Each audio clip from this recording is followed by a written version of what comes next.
Well, good morning, everyone. My name is Ron Otto. I have the privilege of being the preaching minister here at Lincoln Christian Church. And if you're a guest with us, it means a lot to us when you come here and choose to worship here. And so I hope you're blessed today.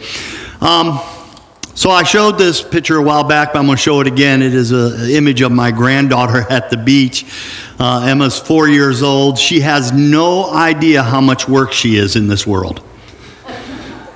Going to the beach was just such a joy to watch my daughter, who's sitting over here, prepare for a day to take her children to the beach. It was a semi-truck load of beach equipment needed to sustain her for a day at the beach. It took a collapsible wagon filled with beach chairs, shade cover, swimming vests, sunscreen, sun hats, sand toys, pool needles, water shoes, towels, snacks, and drinks. Did I forget anything? This whole caravan of stuff just to sustain a child for a day at the beach. I'm sharing that with you because we're going to talk about Jesus who sustains us. Now, last week we started this series called Jesus Is, and the premise of this series is quite simple. We treat Jesus sometimes like we're walking into a grocery store. I'm here for a little of this, but I'm not here for that. And last week we started the series off by talking about a Jesus that we want as our Savior, but we're not so excited to have him be our Lord, Master, and King. Jesus, save me, take me to heaven, but I don't want you calling the shots in my life. I don't want you directing how I'm supposed to think about things. That was last week. This week we're talking about a Jesus who is healer and sustainer. We all want to run to Jesus quickly when we are in need of a healing. There's nothing wrong with that. You're encouraged to do that. That's exactly what Jesus wants. When you need him in your life, you go running to him and you seek that healing in your life. He is the great physician. He's a well-documented healer.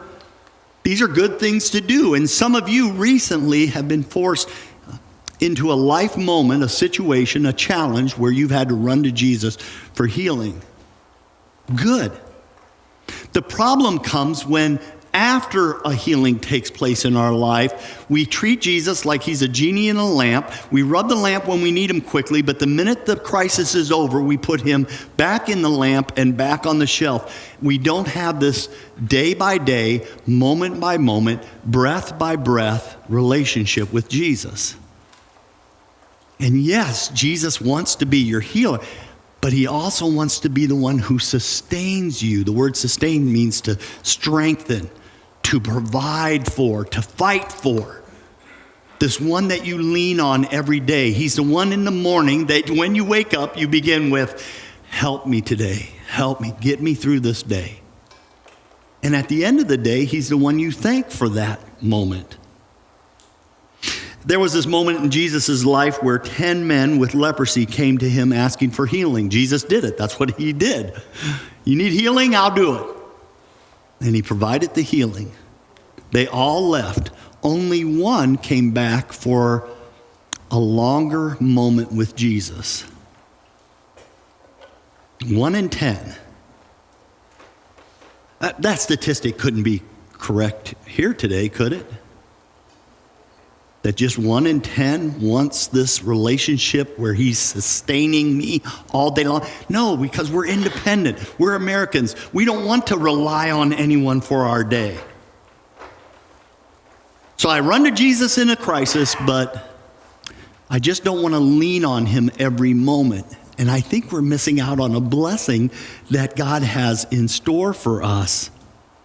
Yeah, heal me quickly, Jesus. Then I'll just take it from here. Psalm 54 verse 4 says this, surely God is my help. The Lord is the one who sustains me. He sustains me. Humans are such frail creatures. 100 years ago, the average lifespan was much lower than it is now. 100 years ago, if you reached age 20, you'd be considered middle age. And I would be a walking miracle.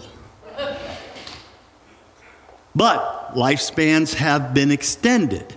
It doesn't mean that life is great and strong all the way to the end. Some scientists have said all we've been able to do by sustaining life longer is that we've made the fade much, much longer in our life, the fade out. I've noticed that few funeral homes go out of business. They still need it all around us. Boy, that was really hopeful, wasn't it, what I just shared there with you?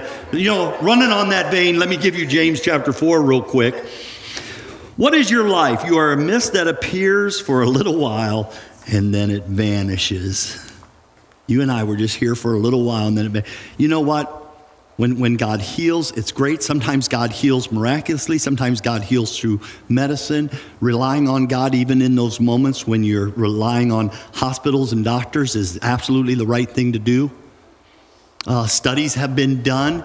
Physicians are fully aware of this, that people who have been prayed for before a procedure always do better than those who haven't been prayed for. You heal faster, your recovery is faster, infection is less. When I'm in that moment where I'm with someone before surgery and I say, hey, can I pray with them real quick? The surgeons have always said yes, encouraged it, sometimes join me in it. They know the studies. But who is really sustaining us in those moments? It's great when medicine works, but even when medicine is working, isn't it still Jesus who's a part of that healing and working in your life? Absolutely. I was praying for Deb Gunning. She changed my whole ministry. I've never forgotten this. I've shared this before, but there's some new people with us today. Deb Gunning before surgery. I said, Deb, before I pray, I said, are you nervous about anything? She said, no. She said, Ron, she said, I'm either going to wake up in the arms of my family or I'm going to wake up in the arms of Jesus. She said, either way, I'm going to wake up. And I've never forgotten that moment. That's the sustaining power that I want in my life. That no matter how challenging the circumstances become, I've got that going. All through the Old Testament, God was one who was asking his people to trust him to sustain them day after day.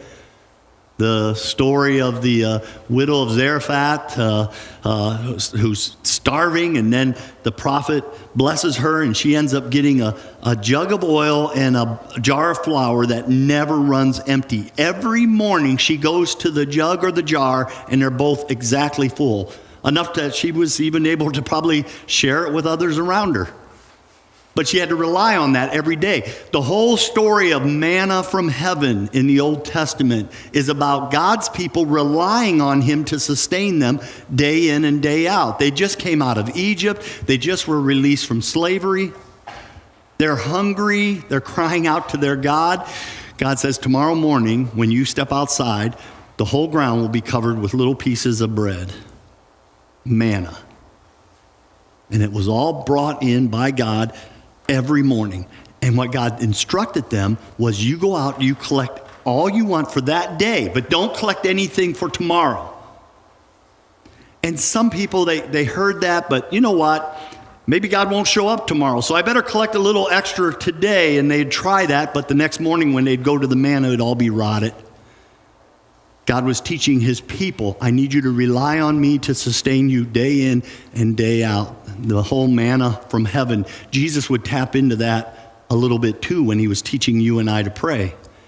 When you pray, give us this day our daily bread. Jesus wasn't talking about bread for tomorrow, just today. Well, if I make that prayer for daily bread, then I got to make that prayer tomorrow and the next day. Absolutely. That's what Jesus was trying to teach you and I, that he's got us. Don't worry about these life's challenges. I've got you. Yes, you might have to work through them. Yes, they might be hard. Yes, health may take a dive, but I've got you through all of this. I think it's why 2 Corinthians chapter 4, 8, and 9 have meant so much to us through the years. I'm afflicted in every way, but I'm not crushed. Oh, I'm perplexed at times, but I'm not in despair. I'm persecuted, but not abandoned. Sometimes life even knocks me down, but I'm not destroyed. In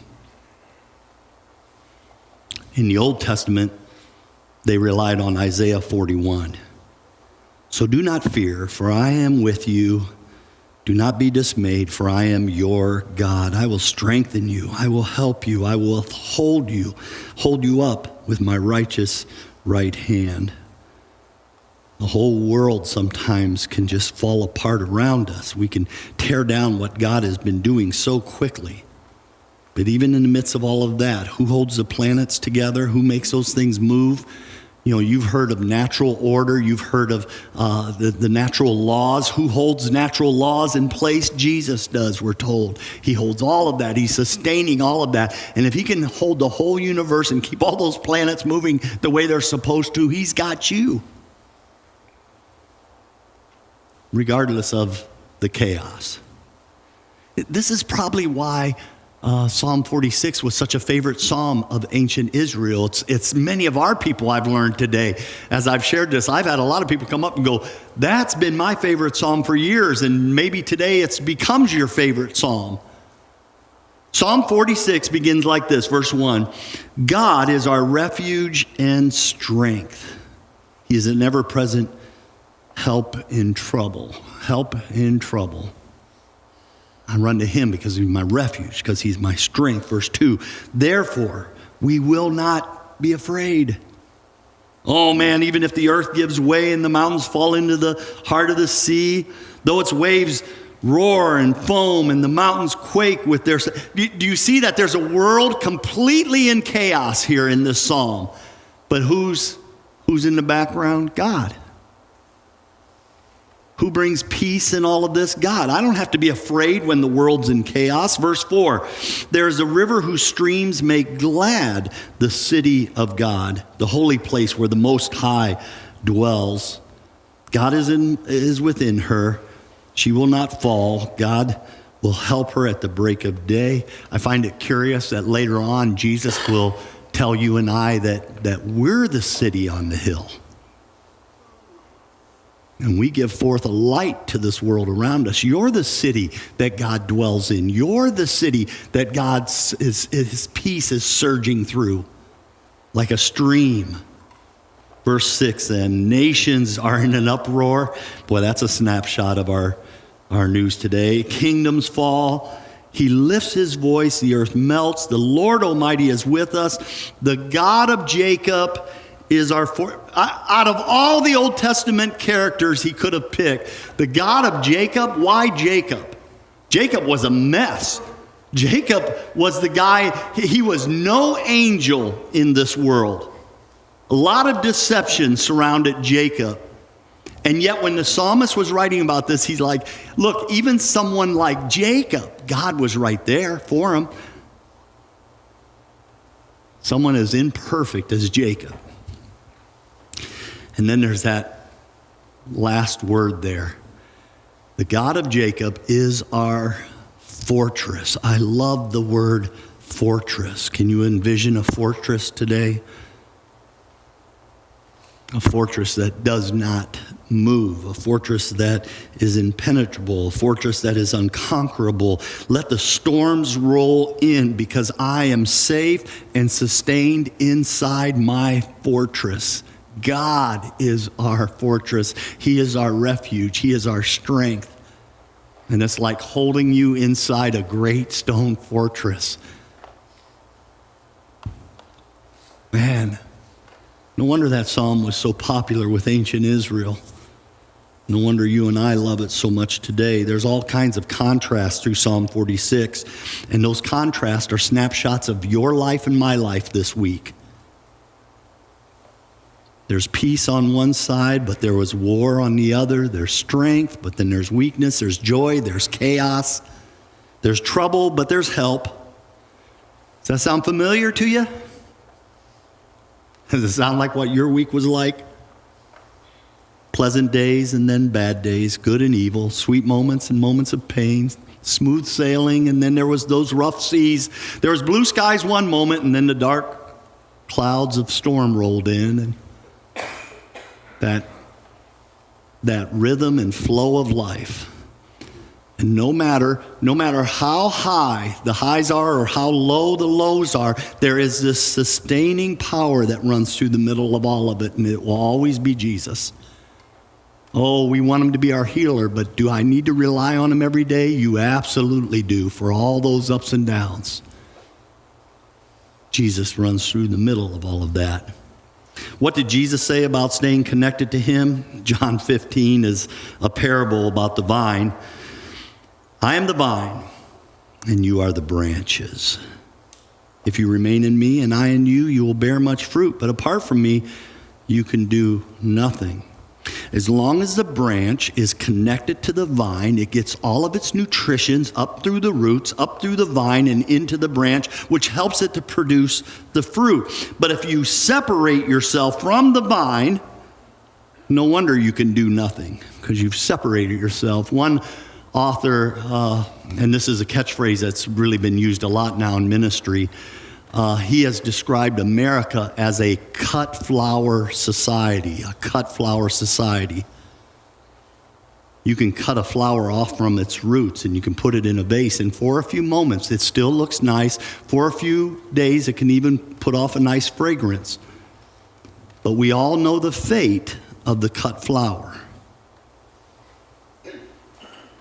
And America is quickly cutting itself off from the roots that have created this country and made it great and has held it in place.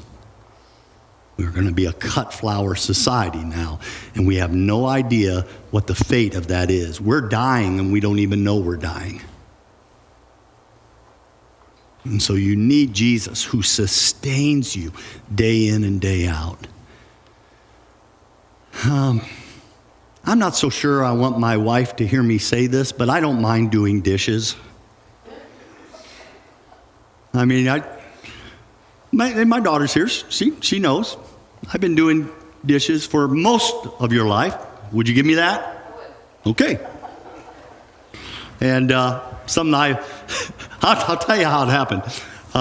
When Bonnie told me years ago, we're going to have twins. And my response was, I'll do the dishes. And I've been doing them ever since. So I don't mind doing dishes. Here's something that I've noticed as a man. Very few people know how to load a dishwasher correctly. Are you aware of that? And Bonnie and the girls, they sometimes try to help me in the kitchen. And when I see what they're doing, it just breaks my brain. And I'm like, no, get out of here. You know, you don't know what you're doing. I got this. And there's a way that the plates have to go in, and there's a way this, and I'm putting stuff in there, and everything. And then it's like a game. How much can I get in there? It's like Tetris. I'm just stacking stuff in there, and I enjoy that part. And then I turn it on, and Bonnie's in the background. She's saying, you overstuffed it. There's no way those plates are going to all come clean. And I said, If I pull out a plate afterwards and it's dirty, I just... No reason to admit anything to her, right?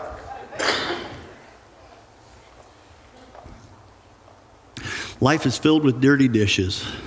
It's just a metaphor. You might have had some messy dishes come into your life this week, just life circumstances, some challenges, and you're like, man, I did not dirty this dish, but here it is now in my life. And there's a Jesus. If your circumstance right now is a health-related issue, yes, run to Jesus as quick as you can.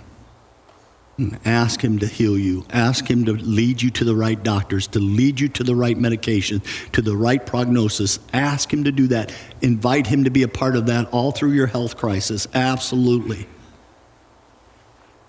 But some of us, our health crisis is already passed and we're doing pretty well. But we have not been asking Jesus to sustain us. Give me this day my daily bread. So here's what's going to be different tomorrow. Tomorrow morning when you wake up, you're going to start your day by saying, I need you today, Jesus. That's how you're going to start your day. I need you. You take me where I need to go. You give me the wisdom I need. Help me through this day. Whatever challenges come, I'll do it with you. Help me. At the end of the day, you're going to thank him for sustaining you. This is your new pattern. Yes, Jesus is a healer, but he's also a sustainer. Or you could just be one of the 9 that never came back and thanked Jesus. I think we're better than that.